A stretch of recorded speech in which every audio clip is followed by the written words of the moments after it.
네, 지금부터 새로운 선택의 고령화 시대 새로운 노인 교통체계 정책 발표 기자회견을 시작하겠습니다. 발표는 새로운 선택 조성주 대표가 하겠습니다. 바로 시작하겠습니다.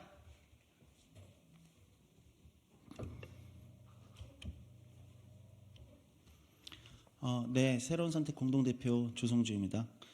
바로 기자회견문 낭독하도록 하겠습니다. 자세한 자료는 이메일로 저희가 자료 이미 엠바고 배포해드렸고요.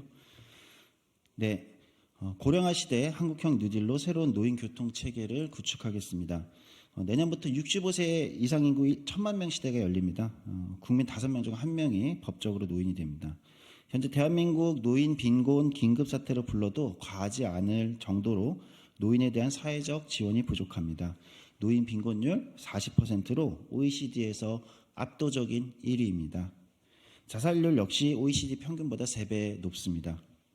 우리보다 앞서 초고령화 사회에 진입한 일본에서는 액티브 에이징 인프라 구축에 힘을 쏟고 있습니다. 고령자가 노동시장, 여가활동, 커뮤니티 등에서 활기차게 참여할 수 있도록 정부가 지원하는 겁니다. 핵심은 노인의 이동권을 보장하는 교통체계입니다. 일본은 고령자를 위한 교통 공백지역 해소 및 맞춤형 교통서비스 제공을 이미 국가적 목표로 세우고 있습니다.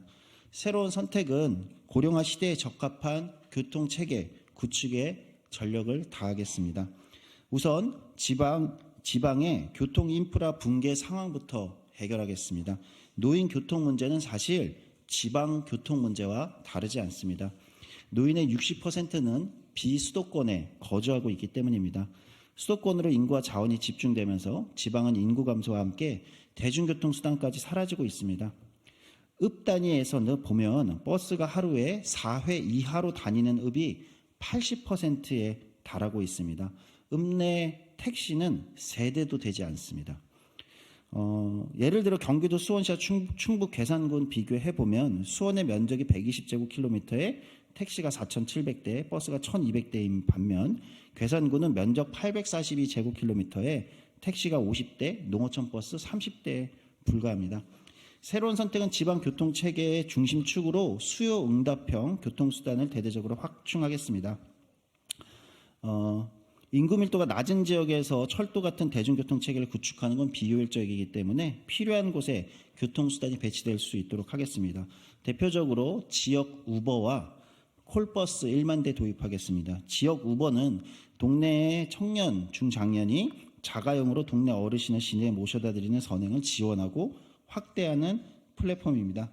승객이 많지 않은 지방에서 전업 택시를 늘리기가 어렵습니다. 택시기사 투잡 뛰어야 되고 승객은 택시 배차가 힘들어 불편해하기 때문입니다. 정부가 직접 지역 우버 플랫폼 구축에 나서겠습니다. 법을 개정해서 가능하도록 하겠습니다. 지역 경제 활성화에 큰 도움이 되고 교통 인프라 확대로 이동량이 늘고 소득도 증가할 것으로 보입니다. 콜버스는 콜택시와 시내버스의 장점을 합한 대중교통 서비스입니다. 이미 충청북도를 비롯해 지역에서 최근에 많이 도입하고 있는 수요 응답형 버스 시스템입니다. 지역 주민의 만족도가 이미 높은 것으로 확인되고 있습니다. 중앙정부가 적극적으로 지원해 콜버스를 전국화하고 버스 숫자와 서비스 수준도 개선하겠습니다. 지역 우버와 콜버스를 합해 1만 대 정도로 시범 사업을 실시하고 지역별 수요를 정확하게 조사해서 사업을 확대해 나가겠습니다.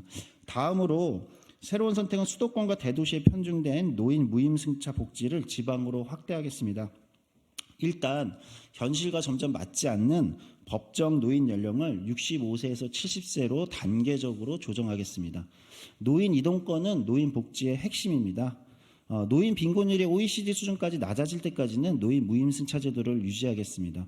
빈곤 긴급 상황에 걸맞은 과감한 대응이 불가피합니다. 다만 현재 무임승차 제도는 2가지 문제점이 있습니다. 첫째는 지하철에만 적용되는 탓에 대도시 지하철 이용객에게만 혜택이 되고, 둘째는 무임승차가 적용되는 나이가 사회적 상식과 괴리가 크다는 것입니다. 새로운 선택은 노인 무임승차 비용을 중앙정부의 공익서비스 보상제도 PSO라고 하지요.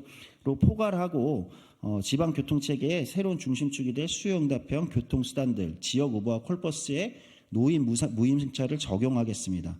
지하철 무임승차 등 비용만큼 지역 교통체계 구축에도 신경 쓰겠습니다. 시대 변화에 맞춰 법정 노인 기준을 65세에서 점점 단계적으로 변화해서 70세로 올리겠습니다. 매년 1년씩 5년에 걸쳐 올려서 혼란을 피하도록 하겠습니다.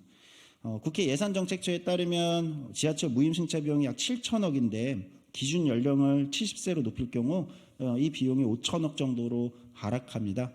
같은 액수를 아까 말씀드린 지방의 교통인프라 구축에 투자하도록 하겠습니다. 한국교통연구원 서울연구원 조사에 따르면 지하철 무임승차로 인한 편익이 결코 작지 않습니다. 의료비 절감, 기초생활급여 예산 절감, 관광산업 활성화, 자살 감소, 우울증 감소, 교통사고 감소 등의 편익이 발생합니다. 액수로 따져도 연간 4천억 정도가 됩니다. 지하철만 이 정도입니다.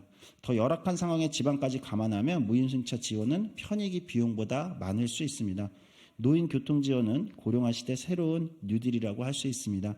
노인 편익과 지역 일자리에 큰 도움이 되는 정책으로 도움이 되도록 하겠습니다.